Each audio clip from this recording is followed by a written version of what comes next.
मैंने अक्सर स्टूडेंट्स को बोलते हुए सुना है कि पार्ट्स ऑफ स्पीच का स्पोकन इंग्लिश में कोई इंपॉर्टेंस नहीं है, पार्ट्स ऑफ स्पीच तो ग्रामर में आता है, स्पोकन इंग्लिश में इसकी कोई अहमियत नहीं है। स्टूडेंट्स आपको बता दूं मैं, पार्ट्स ऑफ स्पीच बहुत इंपॉर्टेंट रोल प्ले करता है आपकी स्पोकन इंग्लिश में। आज के इस वीडियो लेसन में वही मैं पार्ट्स ऑफ स्पीच की इंपॉर्टेंस आपको बता रहा हूं। आज ये आफ्टर बेसिक पर बेस्ड आपका 8th वीडियो है, जिसमें मैं आपको सारी चीजें डिटेल्ड पार्ट्स ऑफ स्पीच की एक्सप्लेन करूंगा, इसकी इंपॉर्टेंस को बताऊंगा। बहुत ही इंटरेस्टिंग सेशन है आज के स्टूडेंट्स। चलिए हम इस सेशन को शुरू करते हैं। Let's start the video. Student, हम सबसे पहले तो पार्ट्स ऑफ स्पीच को थोड़ा सा समझते हैं कि एग्जैक्टली ये है क्या। जब आप एक सेंटेंस को लिखते हैं, जैसे आपने एक सेंटेंस लिखा, राम इज प्लेइंग हॉकी।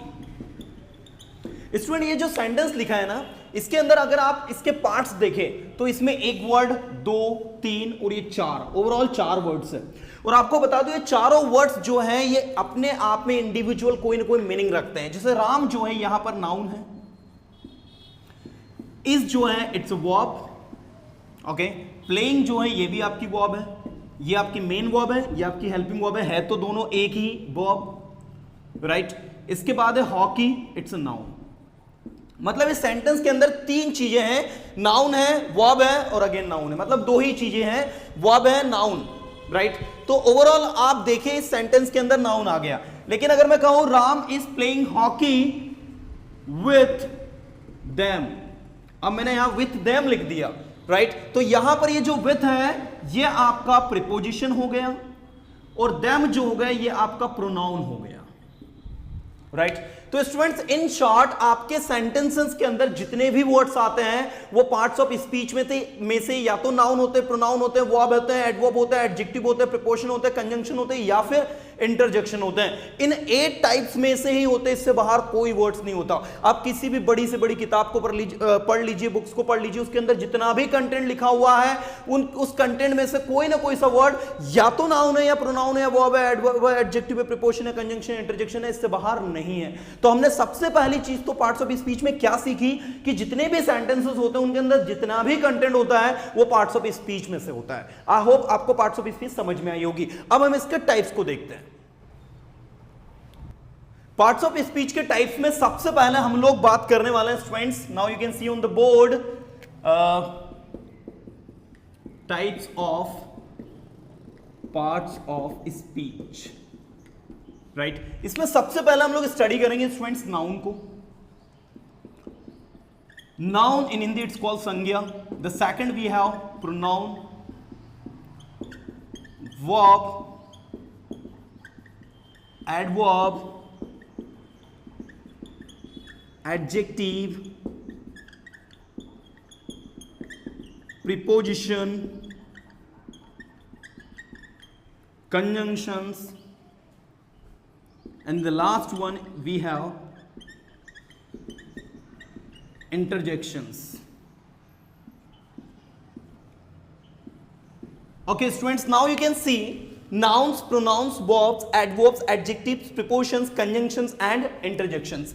सबसे पहले अगर हम नाउन की बात करें तो जितनी भी लिविंग नॉन लिविंग चीजें हैं जो हमारे अराउंड एग्जिस्ट करती है वो सारी चीजें नाउन है। ये पेन जो है नाउन है, इस पेन के अंदर जो इंक है वो नाउन है, ये बोर्ड जो है व्हाइट बोर्ड ये नाउन है। जितनी भी चीजें आपके अराउंड आपको दिख रही है, जिनको आप टच कर सकते हैं, फील कर सकते हैं, देख सकते हैं, वो सारी चीजें आपकी नाउन है। ये तो ही नाउन के बारे में कि सारी चीजें जितनी भी है नॉन लिविंग लिविंग चीजें। लेकिन इसके अलावा वर्ड्स में, वोकैबुलरी में भी नाउन यूज होते हैं, राइट। जिसे आप पहचान सकते हैं कुछ स्पेसिफिक चीजों से, जैसे TION, SION, NESS, ENCE, ANCE, ये कुछ ऐसे लास्ट में वर्ड्स होते हैं जिनसे आप ये पहचान सकते हैं कि ये आपका नाउन है। जैसे मैंने एक वर्ड कहा एप्लीकेशन, राइट। मैंने एक वर्ड कहा सिचुएशन, मैंने एक वर्ड कहा हैप्पीनेस, मैंने एक वर्ड कहा इंपॉर्टेंस, तो importance, happiness, situation, application, these are the noun. मैंने कहा एक्चुअलिटी, तो द वर्ड एक्चुअलिटी एक्चुअल से बना, एक्चुअलिटी वास्तविकता, नाउन है, राइट। तो ये वो जो वर्ड्स मैंने अभी यहां पर बोले ये सारे वर्ड्स आपके स्टूडेंट्स नाउन है। अब पार्ट्स ऑफ स्पीच का नाउन में क्या, नाउन के क्या इंपॉर्टेंस है आपकी स्पोकन इंग्लिश में। मैंने आपसे कहा आप उसकी वास्तविकता नहीं जानते, you don't know his actual गलत है, आपको बोलना होगा you don't know his actuality. So until unless you have command over the noun you can not use it correctly. Right? तो पार्ट्स ऑफ स्पीच आपको हर जगह एप्लीकेबल होती है. आप उसकी वास्तविकता नहीं जानते तो आप ये कभी नहीं बोलेंगे कि you don't know his actual. Right? आपको बोलना होगा you don't know his actuality. आपने जो हिज लगाया है जो कि एक एडजेक्टिव है, पॉजेसिव एडजेक्टिव, ये रहा आपका एडजेक्टिव और ये पॉजेसिव एडजेक्टिव है. पॉजेसिव एडजेक्टिव के बाद में हमेशा नाउन आता है. पॉजेसिव एडजेक्टिव के बाद में हमेशा नाउन आता है. तो हिज एक्चुअलिटी, हिज पेन, ये देखो पेन नाउन है, his copy, his pencil, his reality, reality उसकी वास्तविकता, एक्चुअलिटी वास्तविकता, हिज सिचुएशन. राइट? तो ये जो actuality, reality, situation, pen, pencil, ये सब कुछ आपके नाउन है क्योंकि पॉजेसिव एडजेक्टिव के बाद में हमेशा नाउन आता है. ऐसे देखो माय के बाद में भी नाउन आएगा. My position, my condition, my situation, my actuality, you know, my happiness. तो ये जितने भी माय के बाद आ रहा है वो सब कुछ आपके नाउन हो रहे हैं. इन शॉर्ट आप ये समझे कि नाउन जो है आपके लिविंग नॉन लिविंग चीजें नहीं होती है. वर्ड्स में भी काफी सारे नाउन होते हैं और यही नाउन आपको समझने की जरूरत है क्योंकि अगर आपको नाउन एडजेक्टिव के बीच में अंतर समझ में आ गया, जैसे ये वर्ड लिखा है हैप्पी, ये आपका एक एडजेक्टिव है. मैं नाउन के जस्ट बाद सेकंड सीरीज में आपको एडजेक्टिव ही बताऊंगा. एडजेक्टिव जिसे हिंदी में कहते हैं हम विशेषण. तो ये आपका एडजेक्टिव है. इसी एडजेक्टिव की मदद से आप एक नाउन बनाएंगे दैट इज हैप्पीनेस. तो एडजेक्टिव मतलब होता है खुश. Right? I am happy. Right? And happiness खुशी. राइट? तो इस तरीके से देखो खुश, खुशी. राइट? ऐसे देखो सैड, उदास, सैडनेस, उदासी. Now you can C students, sadness, उदासी, सैड, उदास. तो ये आप लोगों को समझने की जरूरत है कि इनको यूज कैसे करते हैं. I am happy and I have happiness. I am sad and I have sadness. अगर आप किसी व्यक्ति से कहो यू आर लुकिंग सैड या यू आर लुकिंग सैडनेस, बताइए कौन सा सही है. The right one will be you are looking sad. If you say you are looking sadness it is wrong because sadness क्या है, आपका नाउन है. सैडनेस जो है आप उसमें किसी व्यक्ति को लुकिंग सैडनेस नहीं बोल सकते, लुकिंग सैड बोलना होगा. So this is the thing actually that you need to learn guys. तो ये नाउन है. नाउन को हम कुछ इस तरीके से पहचानते हैं कि नाउन के लास्ट में T I N S I N होता है और वो चीजें तो हम सबको पता है. Noun is the name of a person, place और थिंग. संज्ञा किसी व्यक्ति, वस्तु, स्थान के नाम को कहते हैं. हम सबको बहुत अच्छे से पता है. तो ये चीज हो गई आपकी नाउन. इसके 5 टाइप होते हैं. पहला प्रॉपर, दूसरा कॉमन, तीसरा कलेक्टिव, चौथा मटेरियल और अब्स्ट्रैक्ट. नाउन पर बेस्ड वीडियो मैंने डिटेल बनाया है. यहां से आई बटन को प्रेस करके आप उस वीडियो को देख सकते हैं या फिर उसका डिस्क्रिप्शन में लिंक दिया है, उस वीडियो को जरूर आप देखें. सेकंड में आपको बताने वाला हूं स्टूडेंट्स प्रोनाउन. अब प्रोनाउन क्या होता है? प्रोनाउन मतलब होता है सर्वनाम. राइट? अब जितने भी शब्द हैं जो आपने यूज किए हैं, अगर आप उनको नाउन के बदले यूज कर रहे हैं, on the place of noun if you are using these words they will be called pronoun. For example आप बोल रहे हो बार बार राम एक अच्छा लड़का है, राम स्कूल जाता है, राम पढ़ाई करता है. तो राम एक अच्छा लड़का आपने एक बार बोल दिया, that's okay. On the place of Ram you can use he. तो ये जो ही है आपका प्रोनाउन है. तो प्रोनाउन के एग्जांपल्स में आपको लिखना है ही, शी, इट, यू, वी, दे, ये सारे आपके प्रोनाउन. और इनसे बनने वाले ऑब्जेक्टिव केस भी, हिम, हर, इट. यू का ऑब्जेक्टिव केस यू ही होता है, वी का अस, दे का देम. सो स्टूडेंट्स ये आप लोगों के हो गए प्रोनाउन. और यही प्रोनाउन नहीं है, इसके अलावा और भी काफी सारे प्रोनाउन है. प्रोनाउन के बहुत सारे टाइप्स होते हैं, 9 to 10 टाइप्स होते हैं. इन पर बेस्ड भी एक वीडियो मैंने डिटेल बनाया है. उसको डिटेल अगर आपको स्टडी करना है तो यहां से आई बटन को प्रेस करके उस वीडियो को भी आप देख सकते हैं. थर्ड आप लोगों का स्टूडेंट्स वर्ब्स. वर्ब्स का मतलब आप लोग अच्छे से समझते हैं. जितनी भी एक्शंस होती है, खाना पीना, उठना बैठना, नहाना धोना, आना जाना, बात करना, उठाना फेंकना, समझना, रोना, हंसना, गाना, चिल्लाना, घूरना, these all the situations are verbs. ये आपकी 5 इंडिविजुअल फॉर्म्स में होती हैं. First form, second form, third form, fourth form और ये फिफ्थ फॉर्म. वैसे आपको बता दूं 3 फॉर्म होती हैं. जैसे आपने एक वर्ब कोई सी भी ली, थ्रो, फेंकना, इसकी सेकंड फॉर्म हो गई थ्रू. थर्ड हो गई इसकी, मैं यहां लिख देता हूं इसको, थ्रोन. एक जिसमें आईएनजी लगाओगे वो हो जाएगा आपका थ्रोइंग, और एक जिसमें एस और ईएस लगाओगे वो हो जाएगा थ्रोज. सो इस तरीके से वो आपकी 5 फॉर्म्स होती है. इसमें 3 मेन फॉर्म है. फर्स्ट फॉर्म आपकी, ये आपकी सेकंड फॉर्म, और ये आपकी पास्ट पार्टिसिपल थर्ड फॉर्म, ये आपकी पास्ट फॉर्म, ये आपकी फर्स्ट फॉर्म, ये आपकी आईएनजी फॉर्म, ये आपकी आईएनजी फॉर्म, और ये आपकी एस और ईएस वाली फॉर्म। तो ये दो फॉर्म को और हम पढ़ सकते हैं, बना सकते हैं। वैसे तो तीन फॉर्म ही होती है वो आपकी, है ना। तो ये हो गई आपकी वर्ब्स। इसी में आप लोगों की हेल्पिंग वर्ब और एक्सिलरी वर्ब होती है, राइट। तो एक्सिलरी वर्ब और हेल्पिंग वर्ब जो है आप लोगों की is am are, was, were, will be, can, could, may, might, should, would. इसी में मोडाज वर्ब भी आपकी इंक्लूड हो जाती है, can, could, may, might, would. ये सारी आपकी जो है वर्ब्स की कैटेगरी में आती हैं, राइट। इसके बाद नेक्स्ट होता है स्टूडेंट्स एडवर्ब्स। एडवर्ब्स का हिंदी मतलब होता है क्रिया विशेषण। जैसा कि नाम में छुपा है क्रिया विशेषण, वे शब्द जो क्रिया की विशेषता बताए। The words which qualify any verb is called adverb. जैसे मैंने कहा तुम बहुत अच्छा बोल रहे हो, तो you are speaking। अब आपके पास दो ऑप्शंस हैं, एक है well और दूसरा है good, right? You are speaking well, you are speaking good। अब आप कहोगे सर अच्छे को तो इंग्लिश में गुड कहते हैं हम, तो you are speaking गुड बोल देना चाहिए। जी नहीं, गुड यहां पर गलत है, वेल यहां पर सही है। अब ऐसा क्यों हो रहा है स्टूडेंट्स? ऐसा इसलिए हो रहा है क्योंकि गुड जो है दिस इज एन एडजेक्टिव, और वेल जो है this is an adverb, right. तो आप लोगों को यह देखना है कि स्पीकिंग जो है ये आपकी वर्ब है, और वर्ब की विशेषता बताने का काम एडवर्ब करती है, न कि एडजेक्टिव करता है। दैट इज व्हाई यहां पर आपको बोलना होगा यू आर स्पीकिंग वेल, न कि you are speaking good. In short आप लोगों को यह समझना है कि adverbs are the words which are used to qualify any verb. Adverbs वे शब्द होते हैं जो किसी वर्ब की विशेषता बताते हैं। जैसे मैंने कहा रोहन दौड़ रहा है, तो रोहन इज रनिंग। अब मैंने कहा स्लो या स्लोली, बताइए इसमें से कौन सा सही है? रोहन इज रनिंग स्लोली कि Rohan is running slow? Here students, slow is an adjective and slowly is an adverb. So the right one will be slowly, not slow, right? Because slowly is qualifying the verb running here. That is why we would say Rohan is running slowly, right? So this is the technique that you need to apply to learn adverbs, right? So adverbs की भी काफी सारे types होते हैं. If you want to study them in detail, you can click over here and you can watch the video. मैंने adverb पर based भी पूरे वीडियो बनाए हैं.